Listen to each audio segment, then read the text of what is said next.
Well, hello everybody.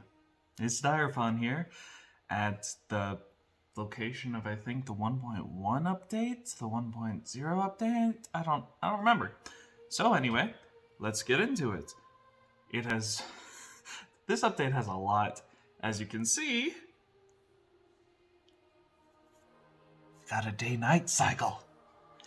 We finally have something to work towards. Yay! So the day-night cycle is pretty nice. I can always just change how quickly it's going, how slowly it's going, so that's going to be a process, kind of like experience. I'm not sure what the balance is yet, but if you have any ideas, please let me know.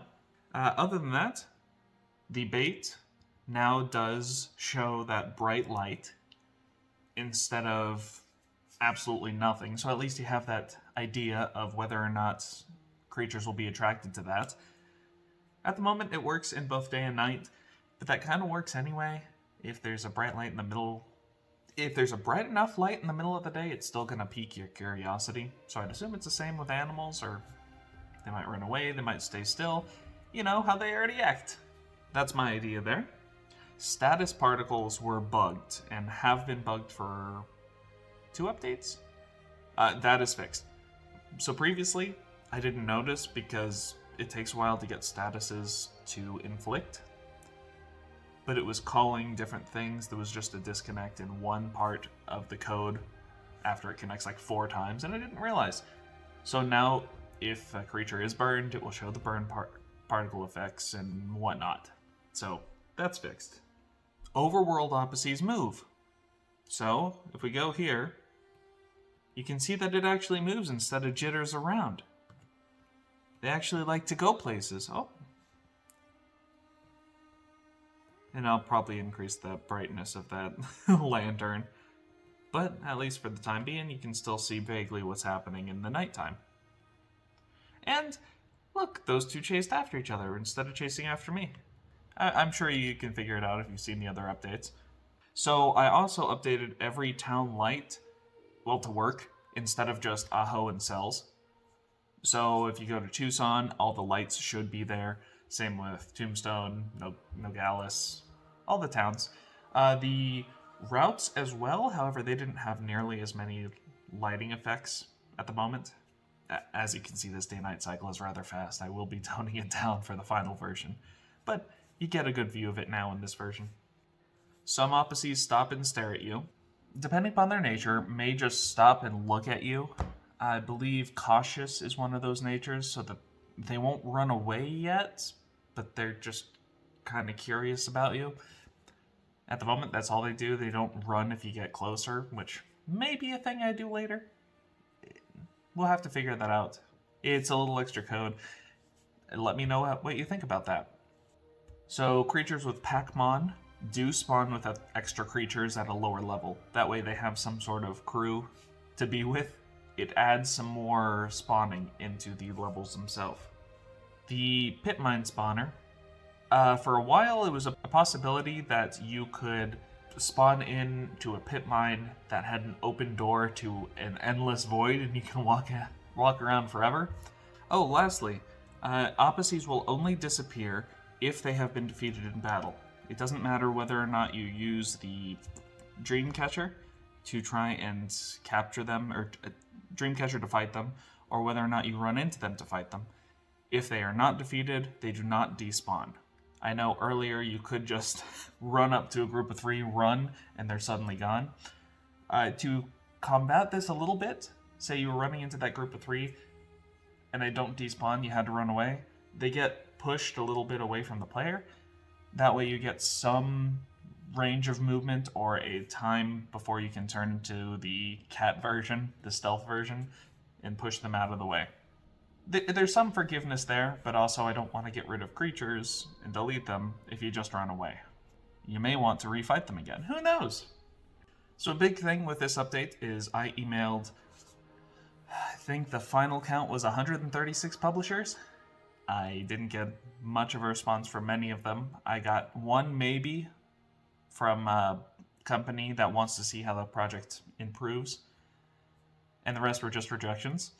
I think I may have submitted the game a little early, even if I am very proud of where I'm at right now. So we'll continue to see.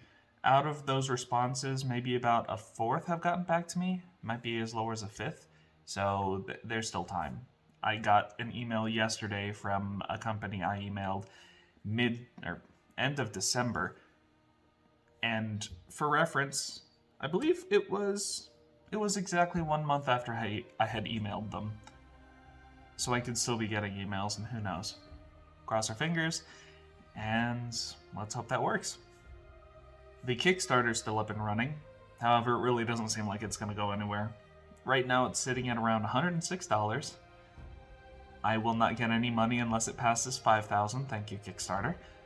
So, well, at least it got into more eyes. Maybe the few backers that I've had, which, to my knowledge, had never seen the game before, will follow the game and be curious where it goes. I figure if the funding never comes through, and then these people wanted to back me, I'd send them a personalized email, something along the lines of, I'd love if you still support me. I never got any of the money. You should have a full refund from Kickstarter. When you see that, would you care to back my PayPal or something?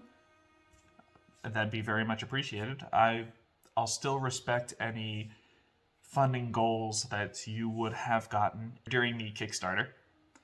So something like that. I honestly do feel kind of cool that they wanted to give me money for the game. I didn't really expect to hit the 5,000 mark, especially with the art looking like this, but people still saw the value in this type of game, so I'm hoping. As for the next update, this will be the simplest next updates list I'll ever do. I need to add lots of dialogue. I need to add lots of quests. I need to make the mysterious final boss encounter, which will be a daunting task in and of itself, that it might be a similar but different fighting system than the whole rest of the game. So, yay! I want to have more control over the team leaders.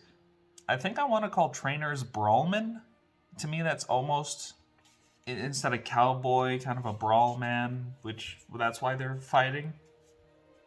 Let me know what you think about that. But to have more ability to choose leaders. Oh, I forgot. In this update, I did also add that special little thing that I wanted from last time. You'll just have to figure it out, what that is. Special little encounter that happens every now and again. Figure out where. Right now it's very basic and repetitive, which is why I want to change up the teams and have it more modular. So if I choose a Pokemon, it can adjust level based off of what your level is. Kind of something like that. Ooh, and then one bug. I want to save every Apacies nickname. Right now, it saves only the last one. So I need to fix that. There's a possibility that I'll have you as a brawlman leader of the Apacies intervene in combat, maybe shooting a random bullet at an enemy once a round. That's my current idea. It could be something where it slows their initiative or knocks them down one level in the initiative, which, I kind of like that. Other than that, that's next update. There's always the possibility that I will be pushing things ahead from updates in the future, but it's also kind of scary that in my task manager I can see the final version in one of the columns. It's a little scary. The end of the game's coming, even if it is about a year away. So, please, if you love the game, please support me on Patreon, or I'll try and get a PayPal account up and running so that you could donate to that if you wanted to do a one-time donation. Maybe another service on PayPal if there's another one. Who knows? Please support and share the game. I'd love to have any feedback. New people saying hi and wow, you really messed up on this thing. That'd be really appreciated. So, thank you all, and have a great night. So one last thing. I forgot to mention this during the recording, and I'm really sorry. But I've been starting to talk with a sound designer that should be helping with the game. Currently, there are no sounds implemented. It's a slow trickle process, and I'll start to implement some things in the next update, but I wanted to let you guys know that hopefully a new soundscape is coming for Apacies, and that should really help with the game's design.